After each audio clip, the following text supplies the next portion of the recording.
Então, feita essa introdução dos contos aqui, queria passar para uma discussão metapsicológica que eu faço nesse artigo, para a gente entender um pouquinho melhor os mecanismos do ciúme, para além daqueles descritos pelo Freud no caso Schreber, relatos à rejeição e o retorno projetivo do homoerotismo. A lógica do Freud me parece corretíssima, assim. Eu só queria problematizar um pouco que o que está sendo projetado para fora, né, para usar esse pleonasmo, não é o homoerotismo necessariamente, mas vivências atreladas à passividade. Me parece que há vivências de passividade recorrentes na situação antropológica fundamental, e essas vivências de passividade é que são traduzidas num primeiro momento, né, como homoerotismo, mas que são elas, as vivências de passividade, que são projetadas lá no ciúme, na cena de ciúme. É essa passividade que está em questão, é essa passividade que é intolerável para o sujeito ciumento, e é essa passividade que ele faz, por exemplo, aparecer na cena de ciúme. Quando ele agride a sua mulher, quando ele violenta a sua mulher, ele faz com que a sua mulher se sinta tão passiva quanto ele se sente. A gente não precisa falar necessariamente de homoerotismo aqui. O homoerotismo é só uma tradução dessa passividade originária que ele não tolera. Então é isso que eu tento falar nessa seção do artigo sobre a passividade originária que está presente no ciúme. Queria recomendar fortemente aqui todos os artigos do professor Paulo César Ribeiro. Toda essa pesquisa que eu conduzi sobre os ciúmes dos homens, na verdade, vem a convite do professor Paulo César, que foi meu orientador de mestrado, que já pesquisava esse tema há muito mais tempo. Inclusive, o professor Paulo César tem um artigo nesse livro, né, Os Ciúmes dos Homens. Recomendo muito, não só o artigo que está aqui, mas também outros disponíveis na internet. Procurem pelo nome do professor Paulo César Ribeiro e da teoria que ele tenta desenvolver sobre os ciúmes dos homens, a passividade, a feminilidade recalcada, né? São teses que nutriram muito essa pesquisa que eu conduzi e a quem eu devo agradecer sempre, né, assim, pela inspiração, né, pelo trabalho com a teoria da sedução generalizada, com Laplanche, para a gente começar a pensar numa clínica a partir de Laplanche. Então, eu cito o professor Paulo César aqui também no meu artigo, lembrando das teses dele sobre feminilidade, passividade recalcada, que tenta, de alguma maneira, retornar também de forma projetiva no ciúme. Então, em resumo, a partir da TSG, das pesquisas do Paulo César, das pesquisas que eu conduzi junto a esse grupo, a gente pode tentar dizer que o que está em questão é uma passividade originária, que todos os homens sentem, todos os bebês sentem, e que, de maneira geral, na nossa cultura, é intolerável. Passividade é intolerável para os homens. Isso muito provavelmente tem a ver com a socialização dos homens, que torna impossível a metabolização dessa passividade, a aceitação dessa passividade, e a gente procura formas de metabolização dessa passividade de tal maneira que a gente recuse essa passividade ou dê tratamento a essa passividade.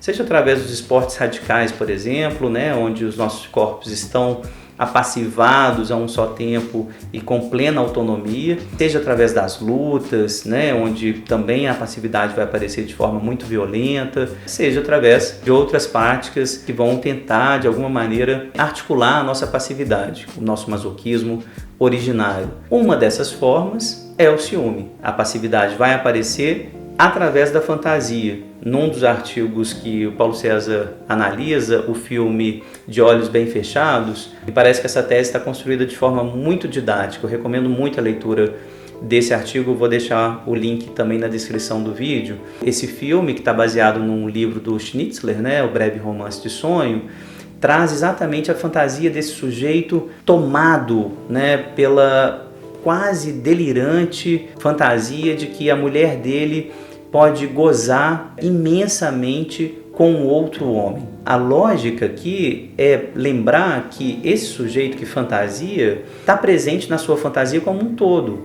como espectador, como o outro com quem a mulher está transando, mas também como a mulher nessa cena. Ele também está sendo apassivado aí nessa cena na medida em que se identifica projetivamente com ela. Essa cena genitalizada, através da qual o sujeito pode se identificar nessas três posições, ela traduz a passividade das origens através da genitalização da passividade. Então, é como se o sujeito conseguisse fazer essa tradução dizendo: eu não sou passivo, eu estou olhando a cena com ódio, eu estou identificado com esse sujeito aqui que agora transa com a minha mulher, que a penetra, que a possui, mas eu também sou passivo, né? Eu também posso gozar dessa passividade porque eu estou no lugar da minha mulher. Eu também estou me colocando ali nesse lugar de ser penetrado, de ser violentado, de gozar dessa passividade intensamente, de ter acesso a um certo gozo de passividade que, de outra forma, eu não teria. Essa lógica da fantasia, lógica identificatória da fantasia, é que a gente tem insistido nesses artigos, né, nessa tese da psicanálise sobre o ciúme.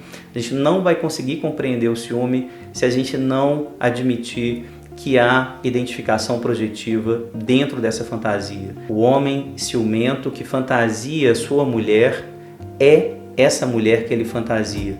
A mulher nele é a mulher dele. A mulher dele que aparece na fantasia é a mulher nele. Eu só queria fazer uma advertência com relação a isso, da mesma forma que eu estou fazendo advertência com relação ao homoerotismo recalcado, que essas traduções, a mulher dele, a mulher nele, o homoerotismo recalcado, são traduções de uma passividade radical. A passividade radical é ainda sem gênero, é ainda sem sexo, é ainda não genitalizada. A genitalização, a generificação da passividade já é uma tradução, já é uma tentativa de recalcamento, de apaziguamento dessa passividade, de organização do prazer ligado à passividade. Para isso ficar claro, na própria constituição da heterossexualidade, é necessário que o sujeito heterossexual, o homem heterossexual, se identifique com o gozo da mulher diante de si. Preciso me reconhecer nessa mulher a quem eu quero fazer gozar, que eu reconheço o gozo, etc., como também um gozo com o qual eu me identifico. Preciso me colocar no lugar dela para também, de alguma maneira, usufruir desse gozo. É impossível haver investimento libidinal sem haver identificação. É impossível desarticular essas duas coisas. É muito importante que vocês anotem isso. Identificação e investimento libidinal acontecem o tempo todo articulados. Eu preciso me identificar com o objeto que eu amo. E ao me identificar com o objeto que eu amo, eu me constituo também. Isso vai estar presente nas relações heterossexuais necessariamente. Eu me identifico com você e é por isso que eu consigo gozar também com você. Porque o seu gozo é o gozo que eu quero ter também. Então, através disso, através do seu gozo, eu tenho acesso ao gozo que eu gostaria de ter, mas que eu não preciso ter eu mesmo. Eu posso ter esse gozo me identificando projetivamente. Ótimo, essa resolução deu certo na maioria dos casos de constituição heterossexual. Em outros casos, sobra o resto. E é esse resto da vivência da passividade que não conseguiu ser realizada através dessa identificação que se transforma no ciúme. Então, queria só fazer essa advertência assim, de que a genitalização é uma forma de tradução, mas ela não necessariamente vai aplacar tudo, ela não vai dar conta de tudo, vai ter muito resto aí, e aí, se isso sobra, o ciúme é uma outra via de tentar, mais uma vez, traduzir, tentar conter essa lógica da passividade originária. Quando o homem ciumento ele fala dessas fantasias, né, das mulheres transando, a mulher dele transando, a gente tem a impressão que ele está descrevendo assim, um gozo absolutamente gigante, um gozo quase extático, né? Assim, um êxtase absolutamente gigantesco que ele não consegue dimensionar. Me faz lembrar aquela história do Tiresias, né, que sabia do gozo das mulheres e dos homens. Um breve parênteses com relação a isso, acho que vale a pena a gente retomar. O Tiresias, em algum momento da sua história, né, ele era um homem e separa duas cobras que estavam transando. Não sei por que razão isso ofende os deuses, então ele é transformado em mulher por conta disso e vive um longo tempo como mulher. e depois também por separar duas cobras que estavam transando, ele volta a ser homem num determinado momento da sua história. E numa discussão entre Zeus e Hera, eles discutiam quem gozava mais, os homens ou as mulheres. Zeus acreditava que as mulheres gozavam mais e Hera acreditava, até por conta do marido que tinha, que Zeus e os homens gozavam muito mais. Só uma pessoa podia responder a isso, Tiresias, né, que tinha sido mulher e tinha sido homem também. E ao perguntarem para ele quem goza mais, Tiresias responde: bom, se o gozo tivesse 10 partes, 9 seriam da mulher. Ao responder isso, né, Tiresias, claro, é punido por Hera, que o cega imediatamente, mas Zeus o recompensa dando para ele esse poder da predição, né, das profecias, enfim, Tiresias consegue ver de outras formas e consegue ver o futuro, etc. Essa história é importante ser retomada aqui nessa narrativa dos ciúmes, porque esse gozo supostamente feminino, esse gozo extremamente extático, né, o gozo do êxtase, é o gozo que aparece na fantasia do homem ciumento. Essa mulher que está sendo absolutamente penetrada, gozando plenamente com todos os homens, etc., é uma mulher da fantasia dele. Então é preciso questionar, uma vez mais, quem é essa mulher? O que essa penetração, essa passividade traz da história libidinal desse sujeito? O que ele está dizendo da sua própria história? Que passividade que é essa que está traduzida nessa cena genitalizada? Então não vamos nos apressar aqui nem de tratar essa passividade como feminilidade, como uma mulher, e nem também ter a pressa de traduzir essas fantasias, essa identificação projetiva com a mulher como homoerotismo recalcado ou homoerotismo rejeitado. Tudo isso pode estar presente na clínica. São hipóteses muito importantes para serem investigadas na clínica psicanalítica, mas é muito apressado traduzir essa passividade tanto na identificação com a mulher quanto no homoerotismo recalcado, né? A passividade ela existe antes dessas formulações tradutivas de gênero e de sexo. Então eu queria só deixar essa advertência nesse estudo que a gente está fazendo. Muito bem, era isso que eu queria falar sobre o ciúme. Queria convidar vocês a pensarem aqui comigo, conversarem comigo sobre isso. Vocês devem encontrar isso no dia a dia, né? Tanto tendo ciúmes de algumas pessoas, como sendo alvo de ciúmes também. E existem outras teorias, né, psicanalíticas sobre o ciúme, né? Teorias que vão atrelar a posse, teorias que vão atrelar uma fantasia de onipotência diante do objeto, etc. Mas o que eu queria era pensar essa teoria aqui da projeção, da identificação projetiva ligada à passividade, mas eu queria que vocês também comentassem e compartilhassem a experiência de vocês, o que vocês acham dessa lógica aí do ciúme, né? O ciúme que é muitas vezes inclusive visto como prova de amor. Será que precisa ter ciúme para comprovar que a gente ama alguém, que a gente gosta de alguém?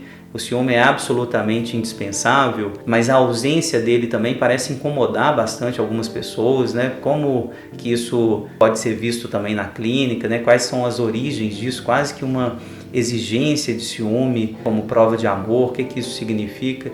Enfim, é um tema que daria para a gente ficar conversando aqui horas e horas, mas eu quero que vocês então comentem, compartilhem aí com quem vocês acham que essa conversa pode render. Mande para o namorado ciumento, mande para a namorada ciumenta, para que vocês pensem, conversem juntos sobre isso. Eu acho que é importante elaborar, principalmente porque a gente está falando de algo muito sério, muito violento às vezes, né? A gente tem que tentar elaborar para encontrar saídas menos violentas, saídas menos agressivas para uma questão emocional grave, muitas vezes, que é o ciúme. Então, se você gostou, curta, compartilhe, comente, né? Eu fico aguardando vocês aqui para a gente conversar.